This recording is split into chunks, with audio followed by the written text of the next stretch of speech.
When retired Judge Brennan paid $5 for a forgotten storage unit at a county auction, the men around him laughed at the old fool bidding on a locker full of junk. But under a moth-eaten quilt, behind a stack of paint cans, he found a sealed evidence box from the one case that had kept him awake for 22 years. It was a Saturday in late October, the kind of cold that gets into your knees before it gets into your coat. Harold stood in the gravel lot of the Lambert County self-storage with 11 other people, most of them resellers who drove vans and knew exactly what they were doing. He did not. He was 74 years old, and he had come because he could not sleep, and a man who cannot sleep will drive anywhere that is open before dawn. The auctioneer was a thin man named Pruitt, who chewed a toothpick and read off unit numbers like he was calling bingo. Unit 114, Unit 27, Unit 88. The doors rolled up one at a time, and the crowd leaned in, shined their flashlights across the contents, and made their quiet calculations. Furniture, tools, boxes of somebody's whole life, abandoned because the rent stopped being paid. Harold kept his hands in his pockets. He had no plan to bid. He had come to watch other people want things, because wanting things was a feeling he could remember even if he could not summon it anymore. Then Pruitt rolled up the door on Unit 109. It was a small one, 5 by 10, and it looked like nothing. A rolled rug, a child's bicycle with a flat tire, some paint cans, a quilt thrown over a low stack of cardboard. The resellers shined their lights, saw nothing worth a fight, and started drifting toward the next door before Pruitt even opened his mouth. "Got a $5 to start," Pruitt said. "Anybody. $5. Nobody moved. Harold did not decide to raise his hand. His hand simply went up, the way it used to go up when he had a question in a classroom 60 years ago. "5, he said. A man in a Carhartt jacket glanced back at him and snorted. "All yours, Gramps." "5 going once," Pruitt said. "Twice, sold, to the gentleman in the good coat." A few of them chuckled. Harold paid Pruitt in cash, took the little padlock key, and stood there until the crowd moved on to Unit 110, where a real fight broke out over a unit full of power tools. He waited until he was alone. Then he walked into the locker that had cost him $5, and he sat down on the rolled-up rug, and he wondered what in God's name he was doing with the last years of his life. To understand why a retired judge was buying strangers' garbage at 6 in the morning, you have to go back 22 years to a case the newspapers called the Cooley Road Fire. Harold Brennan had been a circuit court judge for 38 years. He came from nothing. His father had been a millwright in a paper plant, a quiet man with 2 missing fingers and a Bible he could not read very well, and Harold had been the first person in the family to finish high school, let alone law school. He worked his way through on night shifts and stubbornness.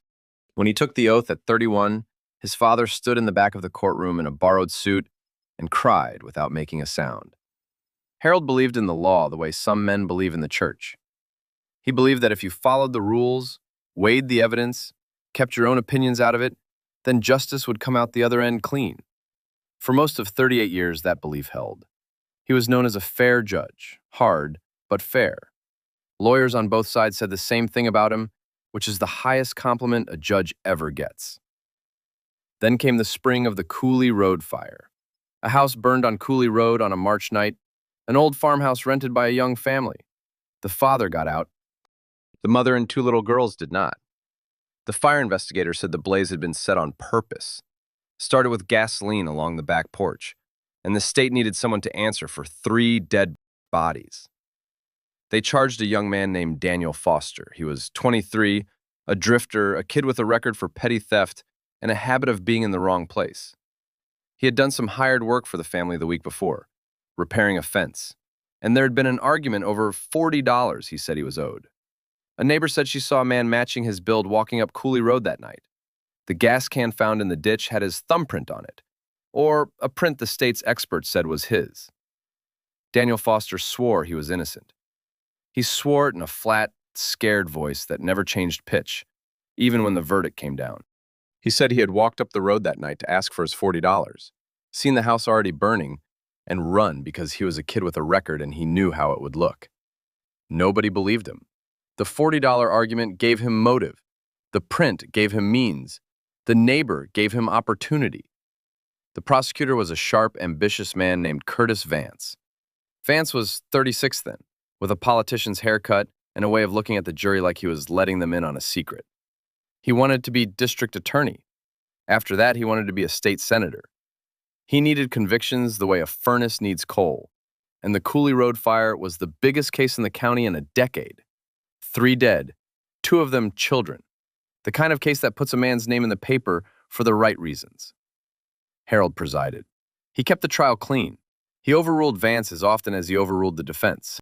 And when the jury came back guilty after 4 hours, Harold did what the law told him to do. He sentenced Daniel Foster to life without parole. But here's the thing that never let Harold sleep right again. When he read the sentence, Daniel Foster looked at him, not at the jury, not at his own useless lawyer, at Harold. And he said in that same flat voice, "You know I didn't do it, Judge. You're a smart man. You know." Harold had heard 1,000 defendants claim innocence. Guilty men cry innocence the loudest. He had learned to let it slide off him like rain off a roof. But Daniel Foster did not cry, did not plead, did not curse. He just looked at Harold like a man looking at someone who had dropped something and not noticed. And for 22 years, Harold could not unsee that look. There had been things about that trial, small things. The fire investigator's testimony had leaned on methods that science had since called junk. Burn patterns that everyone in the 80s swore proved arson turned out decades later to prove nothing at all. The thumbprint match had been called consistent with the defendant, which is not the same as a match, though to a jury it sounds identical. And Curtis Vance had moved fast, almost too fast, sealing the deal before the defense could catch its breath. Harold had noticed all of it, and he had told himself it was not his job to notice. His job was to run a fair trial and let the jury decide. He had done his job. He had followed the rules, and the rules had given him a clean conscience for exactly the length of time it took Daniel Foster to say 9 words. 22 years later, Harold Brennan sat in a $5 storage locker, an old widower whose wife had been gone 4 years and whose 2 children called on holidays. And he pulled back a moth-eaten quilt because he had nothing better to do with the dawn.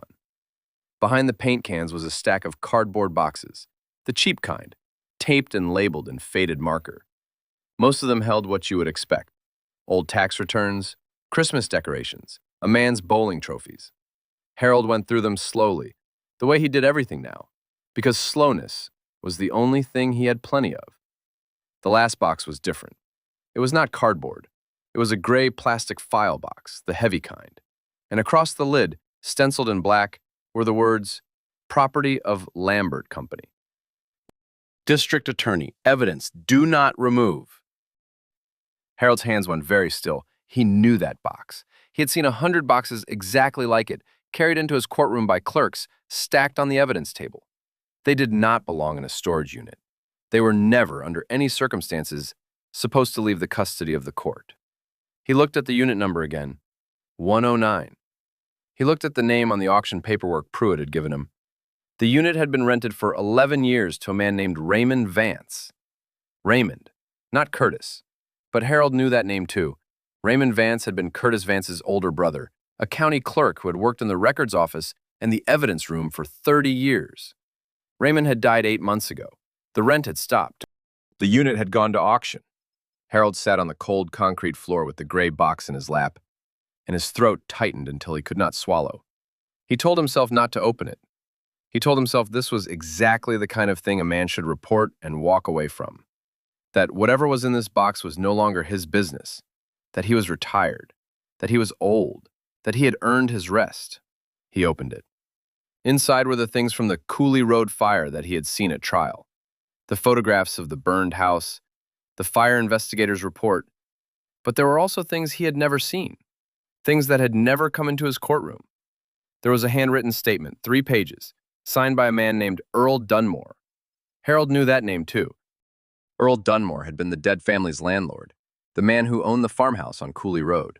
In the statement, dated 4 days before Daniel Foster's trial began, Earl Dunmore confessed that he had taken out a large insurance policy on the property 2 months before the fire, that he was deep in debt to men he did not want to name, and that he had paid a stranger $300 to make the house an accident. He had not known the family was home. He swore he had not known. He had thought they were away. There was an insurance document confirming the policy. There was a canceled check for $300, and there was a single page typed on the letterhead of the district attorney's office, initialed CV, with one sentence on it. Dunmore's statement, "Do not disclose. Foster trial proceeds as charged." Harold read it 3 times. The wind moved a loose section of the storage unit's metal roof, and it groaned like something waking up. Curtis Vance had known.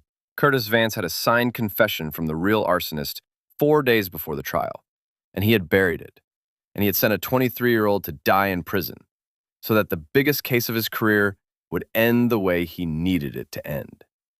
And then, somewhere along the way, the box had not gone back to the evidence room where it would be inventoried and could be found. It had gone to Raymond Vance, the brother who worked in records, who had quietly carried it out the back and let it sit in a storage unit for over a decade, until the rent stopped and an old judge who could not sleep paid $5 for it. Harold Brennan had spent 38 years believing that the law, followed properly, produced justice. He sat on the floor of Unit 109 and understood that he had been the instrument of the opposite. He had run a fair trial inside a rigged one. He had been the clean blade in a dirty hand. He drove home with the gray box belted into the passenger seat like a child. Curtis Vance was not 36 anymore. Curtis Vance was 58, and he was no longer a county prosecutor. He had ridden the Cooley Road conviction to the district attorney's office, and then to the state senate, and then, 3 years ago, to an appointment as a state appellate judge. He sat on the bench now, one rung below the state Supreme Court, a respected man, a man whose portrait hung in a hallway Harold had walked through many times. There was talk that the governor might name him to the high court within the year. Harold understood, sitting at his kitchen table that night with the box open in front of him, exactly what he was holding. He was holding the destruction of one of the most powerful men in the state. He was also holding the freedom of a man who had been in a cage for 22 years for something he did not do. And he understood that the second thing could not happen without the first, and that a man with as much to lose as Curtis Vance would not lose it quietly. He could have made a phone call to the wrong person and watched the box disappear the way it had disappeared once before. Harold did not sleep that night either, but it was a different kind of not sleeping. He started the way he had started everything in his life, carefully, by the rules. First, he found out if Daniel Foster was still alive. He was. He was 45 years old now, 22 years into a life sentence at the state penitentiary. And according to the records Harold could still access, he had stopped filing appeals 9 years ago. He had simply stopped. A man stops when he runs out of money, or lawyers, or hope, and usually all three at once. Then Harold did something he had not done in 4 years. He called his daughter. Rachel Brennan was 41, a tax attorney in the city, the kind of careful and successful that left little room for her father's silences. They had not been close since her mother died. But Rachel knew people, and one of the people she knew was a young woman named Priya Nair, who ran a small nonprofit called the Second Look Project. 3 lawyers and a paralegal who reopened old convictions that smelled wrong. "Dad," Rachel said on the phone, "what is this about? You haven't called me on a Tuesday in 2 years." "I need you to put me in a room with someone who fights for innocent men," Harold said. "And I need you to not ask me why until I'm sitting across from her. Can you do that for me, Rachel?" There was a long silence on the line. Then she said in a voice that was suddenly much younger, "Are you in trouble?" "No," Harold said, "but I think I put a man in it a long time ago, and I'm too old to leave it like that." Priya Nair was 34 and looked at the gray box the way a doctor looks at an x-ray that confirms the worst. She read Earl Dunmore's confession, she read the canceled check, she read the typed page with the initials CV, and then she set it down very carefully on the table, as if it might go off. "Judge Brennan," she said, "do you understand what you found?" "I understand exactly what I found," Harold said. "I found the receipt for a crime I committed without knowing I was committing it. Now I'd like to spend whatever I've got left putting it right." Priya was quiet for a moment. Then she asked the question that Harold had been waiting for, the question that any honest lawyer would have to ask. "This box left the custody of the court 2 decades ago. The defense never saw it. There's no clean chain of evidence. A man like Curtis Vance will stand up and say you planted it, or that it was tampered with, or that it isn't what it appears to be. He'll say a bitter old judge bought a story for $5 and is selling it for attention. Are you ready for that? Because that's what's coming. He will not just deny it. He will come for you. I sent a man to prison on a thumbprint that was consistent with, and a fire science that turned out to be a fairy tale, Harold said. I think I can survive being called a liar by Curtis Vance. For the first time, Priya Nair smiled. Then let's go to work. They worked for 4 months, and it was the hardest 4 months of Harold's retired life. The first thing they did was authenticate. Earl Dunmore had died in prison himself years ago, doing time on an unrelated fraud charge, which is its own kind of bitter irony. But the insurance policy was real, and the records office still had a copy of the canceled check microfilmed in the county archive, exactly matching the one in the box. Priya's handwriting expert confirmed Earl Dunmore's signature against deeds he had filed. The typed page with the initials CV was harder, but Priya's team found 2 other documents from the same era, typed on the same DA office typewriter, with the same broken lowercase e that dropped a half line below the others. The same machine, the same office, the same broken letter. The second thing they did was find Doris.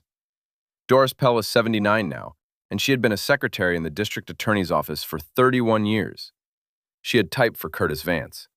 When Priya and Harold sat in her small, clean kitchen and showed her the page with the initials CV, her hand went to her mouth, and she did not speak for almost a full minute. I always wondered, she finally said. I typed something once, a short thing. He stood right over my shoulder while I did it, which he never did, and then he took it himself instead of letting me file it.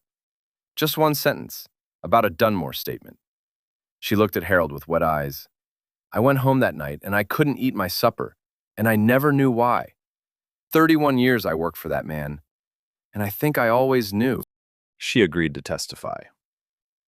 A 79-year-old woman with arthritis and a quaver in her voice agreed to stand up in a courtroom and say what she had carried for 22 years. When she walked them to the door, she held Harold's hand in both of hers and said, You're doing a brave thing, Judge. No, Harold said. I'm doing a late thing.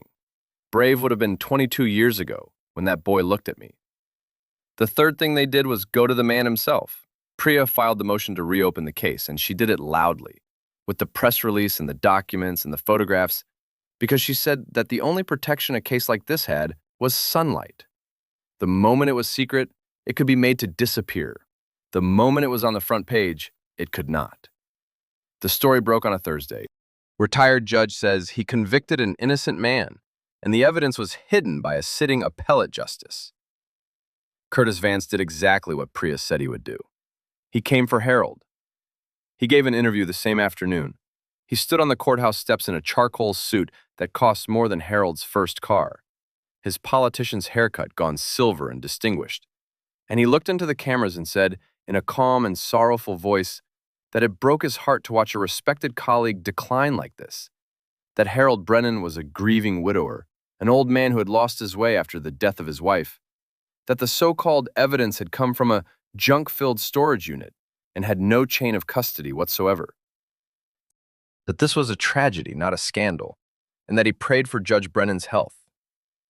You're not really up for discussion at this point, Harold, Vance said to a reporter who asked if he would respond to the specific documents. There's nothing to discuss. There's a sad old man and a box of garbage. Harold watched the interview on his kitchen television.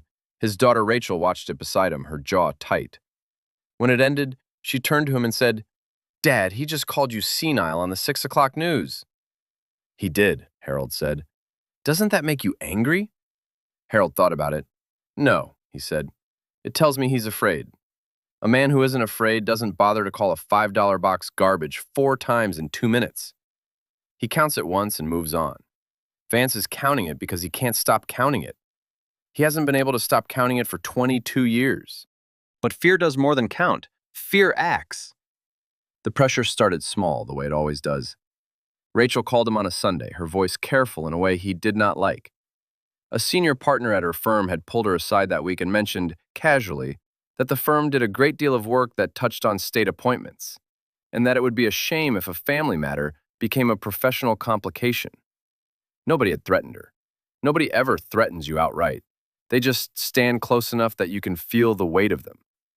I told him my father's business is my father's business, Rachel said. But Dad, these are not small people. Are you sure you want to keep going? I'm sure, Harold said. Are you all right? I'm fine. A pause. I'm proud of you. I haven't said that in a long time, maybe ever. Then there was the man in the gray sedan who sat across the street from Harold's house for 3 afternoons running, never getting out, just sitting. On the 4th day, Harold walked out his front door, crossed the street, tapped on the window, and said, "Tell whoever sent you that I'm 75 years old, I've buried my wife, and there is nothing left in this world you can take from me that I'm afraid to lose. So you can park here as long as you like. There's a diner 2 blocks down if you get cold." The sedan did not come back. And then someone went through the storage facility's records and found that Unit 109 had been auctioned, and that the buyer's name was on the paperwork, and the phone calls started. A reporter Harold had never heard of, asking strange, leading questions about whether Harold had obtained the materials legally. A letter from a lawyer suggesting that the contents of the unit were stolen county property, and that Harold could face charges for possession of them. Priya read that letter and laughed out loud. "They're trying to put you in the same box they're in," she said. "Make it about how the evidence got here instead of what the evidence says. It's the oldest trick there is. A guilty man always wants to talk about the lock on the door instead of the body in the room." She set the letter down. "Let them charge you with buying a storage unit at a public auction. Let them put a 75-year-old retired judge in front of a jury for paying $5 for a locker. I will sell tickets." No charges came. They had counted the cost of that trial and decided they could not afford it, because every day Harold Brennan stood in a courtroom was another day the box would be on the front page.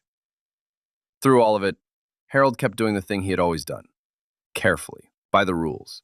And every night when the house was dark and the gray box sat on his kitchen table where he could see it, he thought about the night of the fire itself, the thing the trial had never really let anyone feel. He thought about the mother, whose name was Carol, 29 years old, who had gone to sleep in a house she did not own, believing she was safe. He thought about the 2 little girls, 6 and 4, asleep in the back bedroom. He thought about Earl Dunmore, drowning in debt, deciding that an empty house was worth more burned than standing, and paying a stranger $300 on the belief that the family was away for the weekend. They had not been away. The trip had been canceled. A small thing, a sick child, a changed plan, the kind of ordinary detail that the universe uses to turn an insurance fraud into a triple murder. And then a frightened young man named Daniel Foster owed $40 walking up that road at the worst possible moment to ask for what was his, and seeing the flames, and running, because running was what the world had taught him to do. 6 lives ruined that night. 3 ended in the fire, 1 ended in a cage, and 2 more, Curtis Vance and his brother Raymond, ended slower, rotted from the inside by the thing they had buried, until one of them died and the other had to die in disgrace. Harold had sat above all of it for 38 years and called the orderly machinery of it justice. Now he knew better. The machinery had been cleaned. The hand on the lever had not. The hearing was set for the spring. It was the strangest stretch of Harold Brennan's life. For 38 years he had sat above a courtroom, the man with the gavel, the man whose word ended the argument.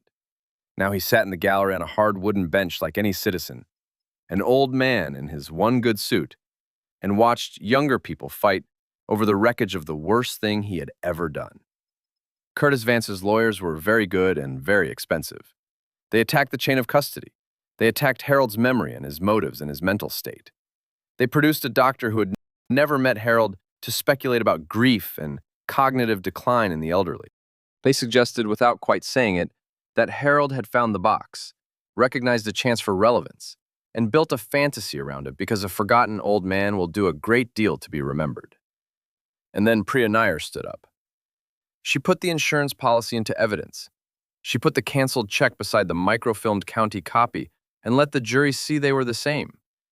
She put Earl Dunmore's signature beside the deeds.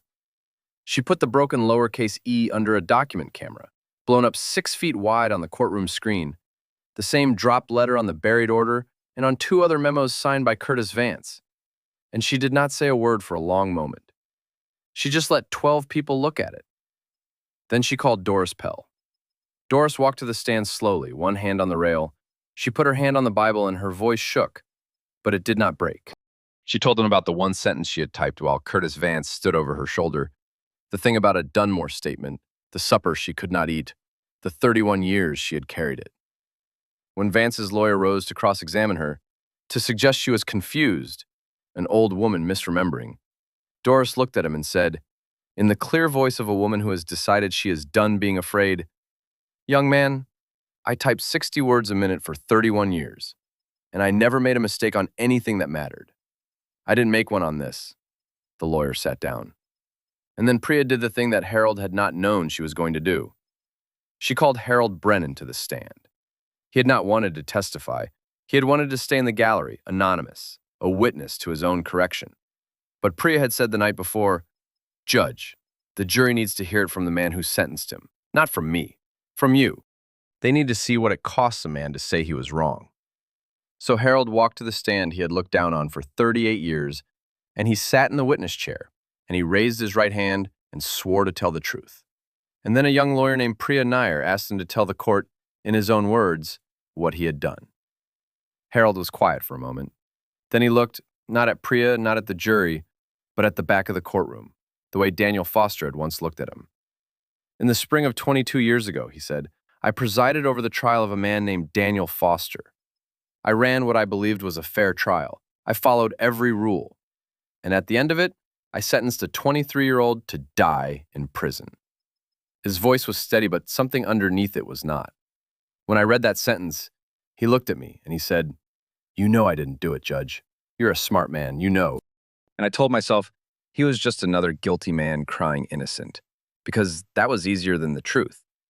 The truth was that I had noticed things during that trial, junk science, a thumbprint that proved nothing, a prosecutor moving too fast. And I told myself it was not my job to notice. I hid behind my own rules. I let a clean procedure carry a dirty result, and I called it justice. And I went home and slept in my own bed for 22 years while that man slept in a cage. The courtroom was completely silent. "I am not here for sympathy," Harold said. "I do not deserve any. I am here because 3 weeks before that trial, the prosecutor in this room had a signed confession from the real arsonist, and he buried it, and I have it now. And I would rather spend my last years known as the judge who admitted he was wrong than die known as the judge who got away with it." That boy looked at me and told me I knew. He was right. Some part of me always knew. It just took me 22 years and $5 to stop pretending I didn't. Curtis Vance did not look at him. Vance looked at the table in front of him, and his jaw was locked tight. And for the first time in the entire proceeding, the silver-haired, distinguished, untouchable man looked exactly his age and then some. The motion to vacate Daniel Foster's conviction was granted on a Friday morning in May. It took another 6 weeks for the machinery to move. 6 weeks of paperwork and appeals and the state's grudging surrender, but on a Tuesday in late June, the doors of the state penitentiary opened, and Daniel Foster walked out into the sun, a free man for the first time since he was 23 years old. He was 45 now. His hair had gone gray at the temples. He walked carefully, the way men walk after a long time in small spaces, and he squinted in the light, and at the bottom of the steps a small crowd waited. Priya Nair was there, Rachel Brennan was there, and Harold Brennan was there, an old man in his one good suit, standing a little apart from the others, not at all sure he had the right to be at the front. Daniel Foster came down the steps and stopped in front of him. The two men looked at each other across 22 years. Harold opened his mouth and nothing came out. There was no sentence in the English language that could hold what he needed to say. "I'm sorry" was an insult. "I was wrong" was an understatement so vast it became a lie. He stood there, 75 years old now, and his eyes filled and his hands shook. Not from age, from something deeper that sat in his stomach and would not leave. It was Daniel who spoke first. "You came back," he said. Harold could only nod. 22 years ago, you looked at me like you'd dropped something," Daniel said. His voice was the same flat, quiet voice it had always been, but there was something new under it now. "I spent a long time hating you, Judge, a long time, and then I spent a longer time just being tired. But the last thing I expected in this whole life was that the man who sentenced me would be the one standing at the bottom of these steps. I should have stood up 22 years ago. Harold said, finally finding the words. I had everything I needed to doubt, and I chose not to. There's no apology big enough. I'm not going to insult you by trying to make one. Daniel Foster studied him for a long moment. Then he did the thing that Harold would carry with him for the rest of his days. The thing he had no right to and could never repay. He put out his hand. You're here now, Daniel said. Took you a while, but you're here now. That's more than the rest of them ever did. Harold Brennan shook the hand of the man he had condemned, and the cameras caught it. And that photograph ran on the front page of every paper in the state the next morning. An old judge and the man he had freed, holding on to each other at the bottom of the penitentiary steps. The state opened a criminal investigation into Curtis Vance within the week. It did not move fast because the powerful are never brought down fast, but it moved. The buried confession and the typed order were enough to convene a grand jury. Doris Pell testified again, the handwriting experts testified, and one by one, other old cases of Curtis Vance came up for a second look. The way the first stone moved sends the whole hillside down. Vance resigned from the appellate bench before they could remove him, the official statement citing health and a desire to spend time with his family. The governor's name for the high court went to someone else. The portrait in the courthouse hallway came down quietly one weekend, and the rectangle of brighter paint where it had hung stayed there for a long time. A clean, pale shape that everyone walking past understood without anyone explaining it. The state legislature, embarrassed and prodded by a press that would not let go, passed a law the following year requiring all evidence in serious cases to be inventoried and held in a single state facility, scanned and logged, so that a box could never again walk out the back door of a records office and disappear into a storage unit for a decade. They did not name it after anyone, but everyone in the courthouse called it the Brennan Rule, because it took an old judge buying junk at an auction to show them the hole in the wall they had walked past for 50 years. Daniel Foster received the settlement from the state. It could not give him back 22 years, and he was the first to say so, but it gave him a small house and a measure of peace, and he used part of it to do something nobody expected. He went to work for the Second Look Project. He drove to prisons and sat across from men who swore they were innocent, men whom everyone else had stopped believing, and he listened to them in his flat, quiet voice, because he knew exactly what it felt like to say the true thing, over and over to people who had decided not to hear it. Harold Brennan went with him sometimes. The two of them, the judge and the man he had wronged, sitting in cold visiting rooms, listening. They did not talk much on the long drives. They did not need to. Some things are settled in the doing, not the saying. There was one more thing Harold did, quietly, that no paper wrote about. Daniel Foster's mother had waited for her son. Her name was Vera, and she was 81, and she had visited the prison every month for 22 years, riding 2 buses each way, sitting across the glass from her boy and telling him the same thing every time, that she knew, that she had always known. She had spent her small savings on the early appeals, and when the money ran out, she had spent her prayers, which never did. She had buried a husband and outlived most of her friends, and the one thing she had refused to do was die before her son came home. She got her wish by 11 months. She was there at the bottom of the penitentiary steps in a wheelchair Rachel had pushed, and when Daniel came down and knelt in front of her and put his head in her lap, the way he had not been able to do since he was a free child, the whole crowd looked away to give them the moment, all except the cameras, which could not help themselves. Harold visited Vera once, alone, a few weeks later. He sat in her small front room and he tried to tell her he was sorry, and she stopped him with a hand on his arm. "You're the only one of them who ever came to my door," she said. "All those lawyers, all those men in suits who said my boy was a monster. Not one of them ever sat in this chair you're sitting in. You did. That counts for something, Judge. Late counts for something. It's not the same as on time, but it counts." Vera Foster died that winter in her own bed with her son holding her hand. At the funeral, Daniel asked Harold to sit with the family. Harold did not feel he had earned it. He sat with them anyway, because some kindnesses you do not earn, you only accept, and refusing them is its own kind of pride. On the first anniversary of Daniel's release, there was a small dinner. Rachel came, and she came more often now. The thing her father had done had cracked something open between them, and through the crack came a kind of closeness they had not had since her mother died. Priya was there, Doris Pell was there, in her good blue dress, 80 years old and lit up like a girl. And Daniel Foster sat at the table beside the man who had sentenced him, passing the potatoes, arguing about the football team, an ordinary scene that no one in that room could have imagined 2 years before. After dinner, Harold stepped out onto the porch. The evening was cool, and the sky was going the color of a banked fire. He stood there with his hands in his pockets, the same way he had stood in the gravel lot of the storage auction on the morning all of this began. The screen door opened behind him, and Daniel came out and stood beside him, and the two old young men looked at the last of the light together. "You ever think about it?" Daniel asked. "How close it came to staying buried? If you'd slept in that morning, if somebody else had raised their hand for that $5. "Every day," Harold said. "Every single day." Daniel was quiet for a while. Then he said, "My grandmother used to say a thing. She said, 'What you bury in the dark, the morning sun will find.' I didn't believe her. Spent 22 years not believing her." He looked over at Harold. Turns out she was just slow. The sun, not wrong, just slow. Harold Brennan, 75 years old, who had spent 38 years believing the law made justice, and one terrible morning learning that it only makes the room where justice has a chance, looked out at the dying light and felt, for the first time in 22 years, that he might sleep through the night. He had paid $5 for a locker full of junk.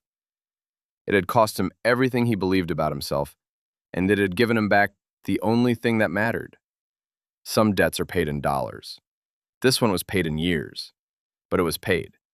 And the man it was owed to was standing right there on the porch beside him, breathing the free air, watching the same sun go down. The two of them stood there until it was full dark, and then they went back inside, where the lights were on and the people they loved were waiting, and the door stayed open behind them a long time, letting the cool evening in.